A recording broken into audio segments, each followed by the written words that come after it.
Hello guys, welcome back to my YouTube channel. എൻ്റെ video ഇഷ്ടമാവുകയാണെങ്കിൽ like ചെയ്യാനും subscribe ചെയ്യാനും മറക്കരുത് കേട്ടോ.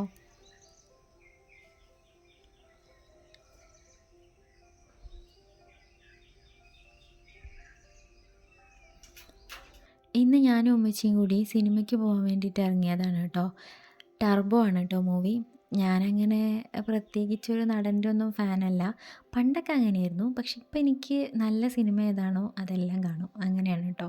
പക്ഷേ ഏതായാലും ടർബോയിൽ നമുക്കൊരു രക്ഷയില്ല ഗൈസ്. ലാസ്റ്റ് ഒരു അടിപൊളി ട്വിസ്റ്റൊക്കെ ഉണ്ട്. അപ്പോൾ കാണാത്തവരാണെങ്കിൽ വേഗം പോയി കണ്ടോ.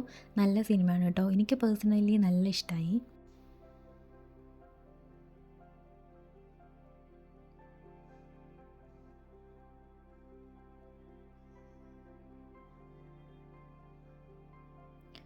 വയനാടിൻ്റെ ഒരു പ്രകൃതി ഭംഗി അതെത്ര വർണ്ണിച്ചാലും മതിയാവില്ല കേട്ടോ. ഈ സ്ഥലങ്ങളൊക്കെ ഞാൻ എപ്പോഴും ഇങ്ങനെ വായും പൊളിച്ച് നോക്കിയിരിക്കും. എനിക്ക് അത്രയ്ക്ക് ഇഷ്ടമാണ്. കാണുമ്പോൾ തന്നെ ഭയങ്കര ഒരു കുളിർമയാണ്. അങ്ങനെ ഞങ്ങളിതാ തിയേറ്ററിൽ എത്തിയിട്ടോ. ബത്തേരി ഐശ്വര്യയിലാണ് കേട്ടോ പോയത്. ഇപ്രാവശ്യം ഏതായാലും ഞാൻ ആരെയും കളിയാക്കലൊന്നും ഇല്ലാതെ ടിക്കറ്റൊക്കെ സ്കാൻ ചെയ്ത് സീറ്റൊക്കെ കണ്ടുപിടിച്ച് കറക്റ്റ് സ്ഥലത്ത് തന്നെ ഇരുന്നിട്ടുണ്ട് കേട്ടോ.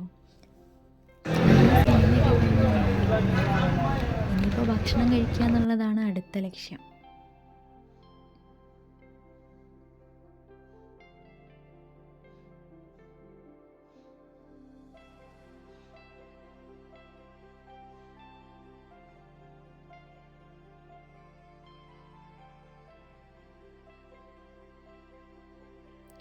അങ്ങനെ ഞങ്ങളിതാ ബത്തേരി മത്തായിസിലാണ് കേട്ടോ വന്നിട്ടുള്ളത്. ഞാൻ ആദ്യമായിട്ടാണ് ഇവിടെ വരുന്നത്. വേറെ ഹോട്ടലിലൊക്കെ പോയിട്ടുണ്ടെങ്കിലും ഇതിൽ ഞാൻ ആദ്യമായിട്ടാണ് കേട്ടോ വരുന്നത്. എന്തായാലും ബിരിയാണി ഒരു രക്ഷയുണ്ടായിരുന്നില്ല. അടിപൊളി ബിരിയാണിയായിരുന്നു കേട്ടോ. എനിക്ക് ഇഷ്ടമായി. വയനാട്ടിൽ വേറെ കുറേ വലിയ വലിയ ഹോട്ടലിലൊക്കെ എൻ്റെ കെട്ടിയും കൊണ്ടുപോയിട്ട് ഇവിടുത്തെ ബിരിയാണി അടിപൊളിയാവും എന്നൊക്കെ പറഞ്ഞിട്ട് എനിക്ക് വലിയ ഇഷ്ടപ്പെട്ടിട്ടൊന്നും ഉണ്ടായിരുന്നില്ല. പക്ഷേ ഈ ബിരിയാണി എനിക്ക് നല്ല ഇഷ്ടമായി കേട്ടോ. പക്ഷേ ഇനിയിപ്പോൾ എത്ര നല്ല ബിരിയാണിയാണെന്ന് പറഞ്ഞാലും ഹാഫ് ബിരിയാണി അത്രേ നമുക്ക് ഇറങ്ങുള്ളൂ. അതിൻ്റെ മുകളിലേക്ക് പിന്നെ നമുക്ക് പോവില്ല. ഹാഫ് എന്ന് പറഞ്ഞാൽ കറക്റ്റായിരിക്കും. അങ്ങനെ ഏതായാലും ഇതാ ബിരിയാണിയൊക്കെ കഴിച്ച് ഒരു പൈനാപ്പിൾ ജ്യൂസൊക്കെ കുടിച്ച് ഞങ്ങൾ അവിടെ നിന്ന് ഇറങ്ങി കേട്ടോ. 65 ഞങ്ങൾ ഓർഡർ ചെയ്തിരുന്നു. പക്ഷേ ഞങ്ങൾക്ക് അപ്പോഴേക്കും വയറ് നിറഞ്ഞു. പിന്നെ ഞങ്ങളത് പാർസലാക്കി. അങ്ങനെ ഇതാ കൈയൊക്കെ കഴുകി ബില്ലൊക്കെ കൊടുത്ത് ഞങ്ങൾ അവിടെ നിന്ന് ഇറങ്ങി കേട്ടോ.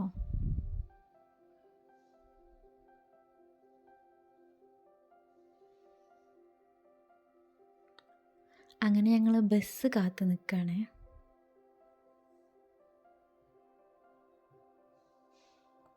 അങ്ങനെ ഞങ്ങൾക്ക് ബസ്സൊക്കെ കിട്ടി. ഞങ്ങളെ വീട്ടിലേക്ക് തിരിച്ചു പോവാണ് ഗൈസ്.